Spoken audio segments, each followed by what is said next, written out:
January 2007, and this is the second time that I'm recording this video. I don't remember anything going on in my life in January 2007 aside from the fact that I was working at Norlake Manufacturing building transformers. So let's jump right into the books. Again, for me anyway. The first book I read in January of 2007 was South Park and Philosophy, edited by Robert Arp. I sort of have a copy of this book.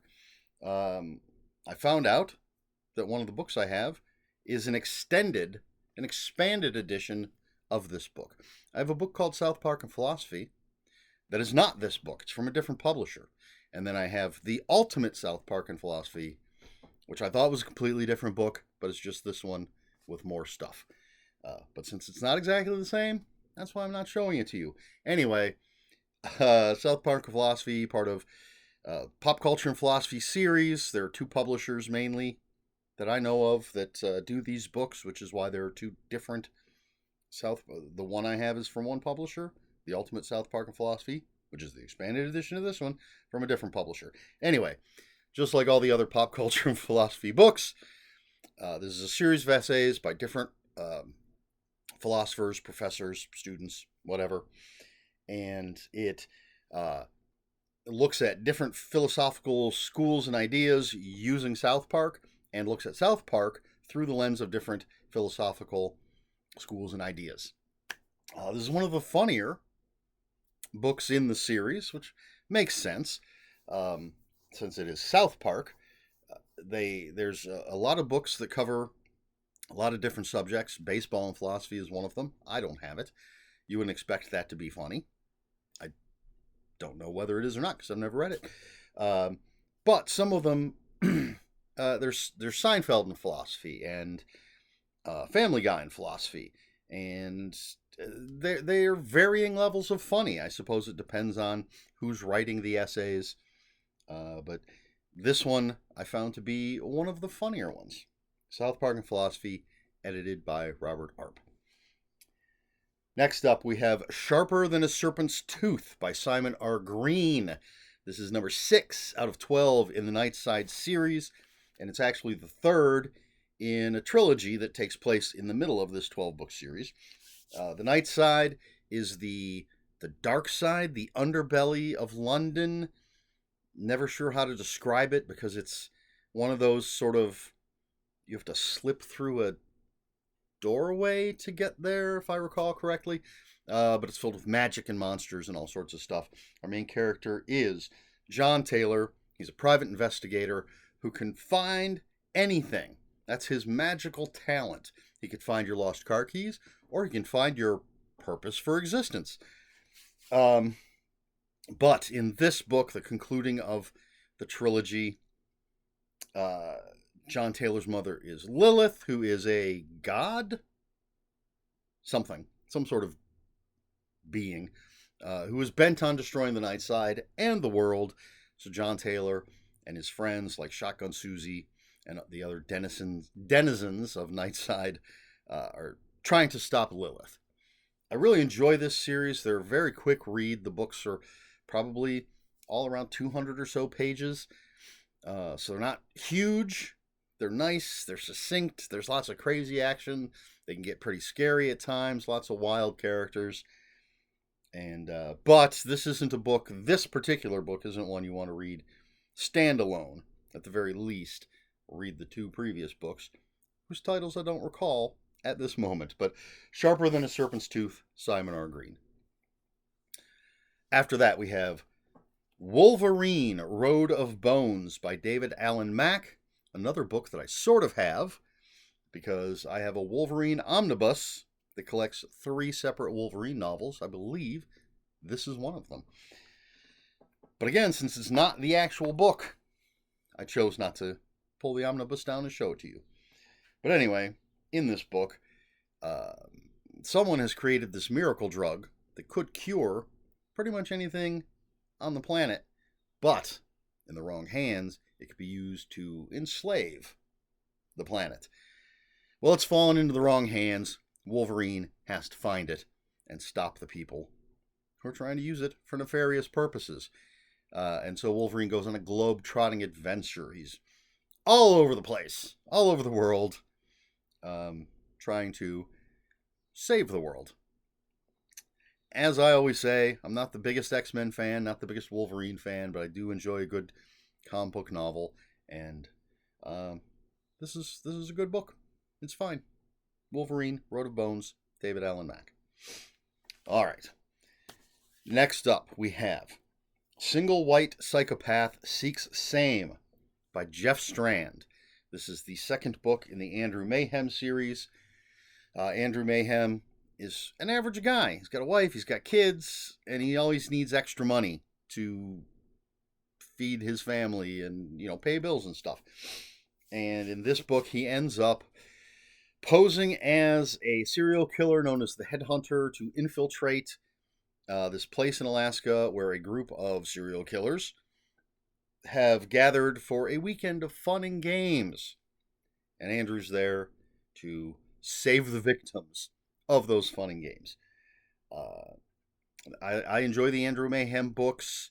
It's very sort of typical Jeff Strand with lots of comedy, lots of sort of slapstick. Things happen because someone trips over something or because of a misunderstanding. I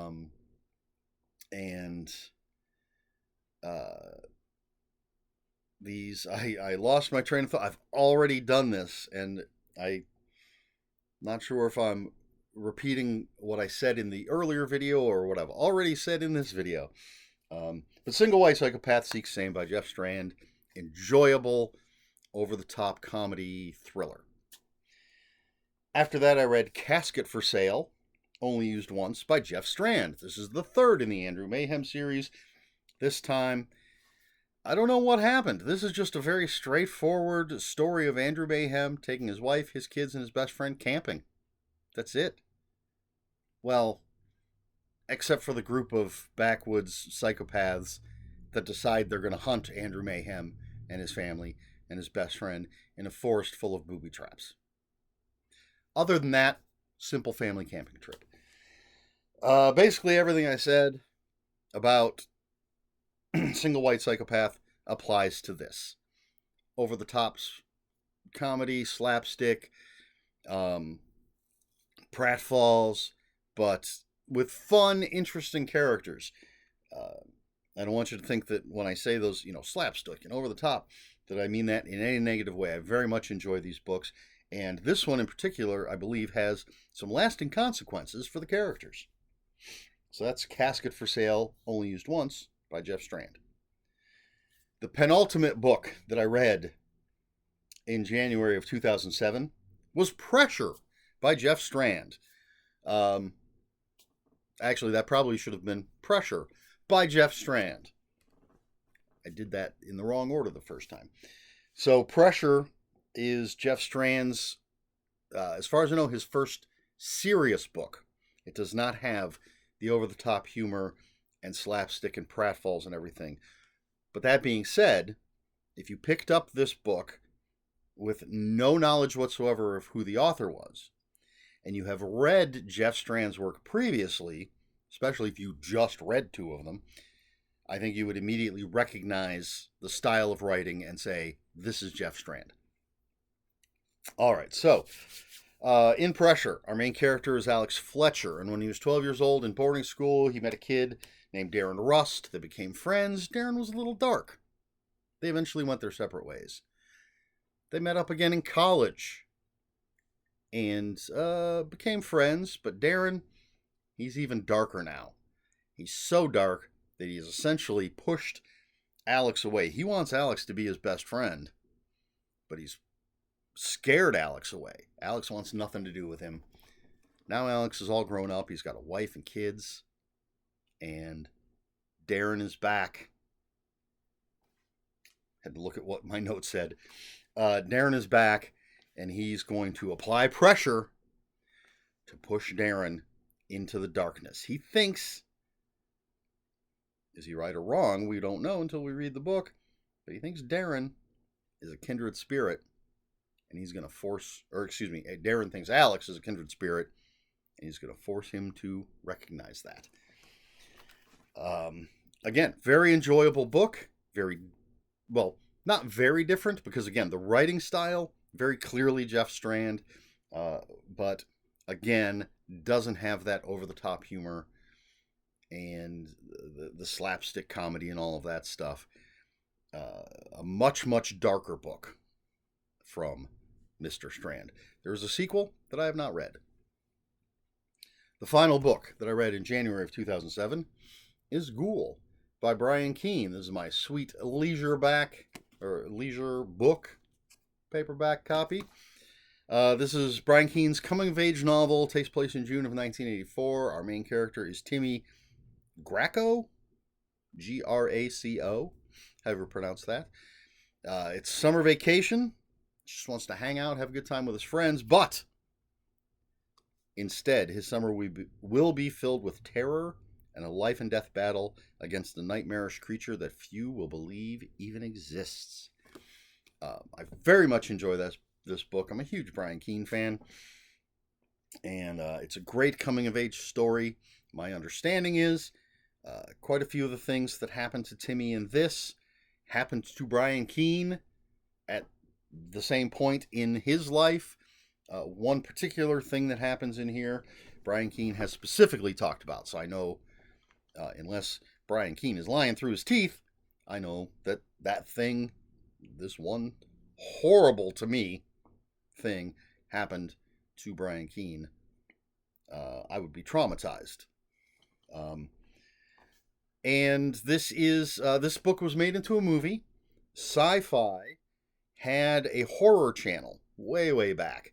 I forget what the original name of that horror channel was. I believe it changed to Clue because they started showing things other than horror movies, and it became like more of a mystery channel, if I'm remembering this correctly.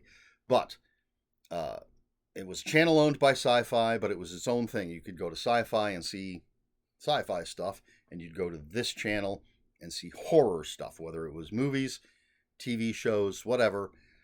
And this was an original film made for them. And there is a huge change in the movie from the book. I enjoy the movie well enough. I personally think it would have been better without that change. But the change works well enough, sort of changes some of the themes of the movie, or the story, I should say. But anyway, the last book I read in January 2007 was Ghoul by Brian Keene, and I recommend it if you haven't read it already, especially if you like coming-of-age stories. So that's everything I read in January of 2007, and my question for this video is, how do you feel when a film or filmmaker makes a big change from the source material on which their film is based? For me, it all depends on how it's done, how it affects the story, and if I have the knowledge, why that change was made. The first example that comes to my mind is The Mist, based on the Stephen King novella, made by Frank Darabont. And of course, I say of course, not necessarily everybody's going to know this. There was a huge change to the end of that movie. I love it. Stephen King apparently loves it and wishes that's how he would have ended the novella. And it completely works. The ending of the novella works well enough. The new end in the movie works great. Misery, another Stephen King book. Movie directed by Rob Reiner. And since I'm recording this for a second time, you don't have to watch me doubt myself and grab my phone and look up Misery just to double check that it was Rob Reiner that directed this movie. But anyway, within Misery, there's one particular scene that is changed from the book to the movie. William Goldman wrote the screenplay. He wrote this scene as it is in the book. Rob Reiner wanted it changed. William Goldman fought him on it, but Rob Reiner had final say. And then once he saw it, William Goldman was like, "Yeah, I'm on board. I dig it. It's great." I would have liked to have seen it as it was originally portrayed in the book, but it is incredibly effective in the movie. And considering a something that personally has happened to me, a very, very affecting scene. And it works. It absolutely works. Now, as I said with Ghoul, I would have preferred that it was the way it is in the book. And I don't know why they changed it, but it doesn't make it a terrible movie. I just personally I think it would have been better if it was just like the book. I could be wrong about that. So those are just three examples that basically say, it depends on how it turns out. But what about you? What are your thoughts on this when a filmmaker or TV show makes a huge change to the source material? Let me know in the comments below. If you have any comments, questions, or corrections, please put those in the comments below. Comments are open for spoilers. Just post a spoiler warning. We try to be polite here on my channel. Please like, share, and subscribe, all the usual YouTube stuff. If you care to follow me on other social media, I'll have links for my Instagram and Bluesky in the description below. And that's all I have for you this week. So until next week, read more books.